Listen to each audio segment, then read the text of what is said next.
ሰላም ሰላም እንደምን አላችሁ ውድ ተመልካቾቻችን ዛሬ የምንገኘው የሰላም አምባሳደር ወደ ሆነችው ወደ ሰመራ ዩኒቨርሲቲ ላይ ነው እንግዲህ የሰመራ ዩኒቨርሲቲ ከበፊቱ እስካሁን ድረስ ያለው በአሁኑ ደረጃ ምን ያህል ለውጥ ላይ እንደሆነ የሚናሳየውን አንዳንድ ተማሪዎችን ኢንተርቪው አድርገን እስኪ ተመልሰን እንገናኛለን ሰላም ቆዩን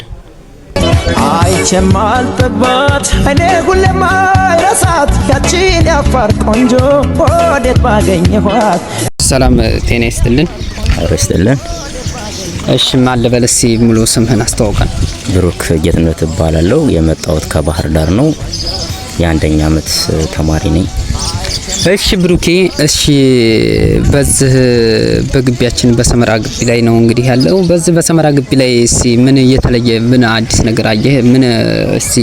ያለው ኢፌክት ወይም ጥሩ ነገር እንስ ግለጽልን ባጭ መልካም ያው እንግዲህ ወደዚህ ካምፓስ ከመምጣቴ በፊት ያው የነበረኝ ነገር እንደሰማሁት ከሆነ አየር ንብረቱ በጣም ከባድና አስቸጋሪ እንደሆነ ውስብስብ እንደሆነ ነበር የተነገረኝ ነገር ግን ወደዚህ ከገባሁኝ ጀምሮ በጣም የተሻለና እንደጠበቁት አይደለም በጣም አሪፍ ነው ለውጥ ላይ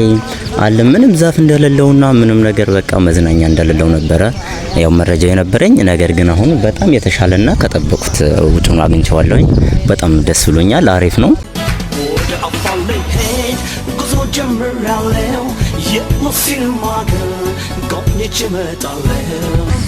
ሰመራ ዩኒቨርሲቲ ያው ከዚህ ቀደም እንደሚታወቀው ትንሽ ሙቀት የሚበዛበትና በተለያዩ ነገሮች በኤር ኮንዲሽን ምክንያት ለማንበብም ለመኖርም ትንሽ ከበድላል ተብሎ ይታሰብ ነበር ነገር ግን በመጣን ጊዜ መጠን ባየነው ጊዜ ያው የአየሩና ከኛ ብዙ የሚለወጥ ነገር የለውም አሪፉን አግኝተናል የግር መንገዱን አስአለን ቆብኝቶ በራህሌ ላይ ቀረ ወንጆ ሊታይ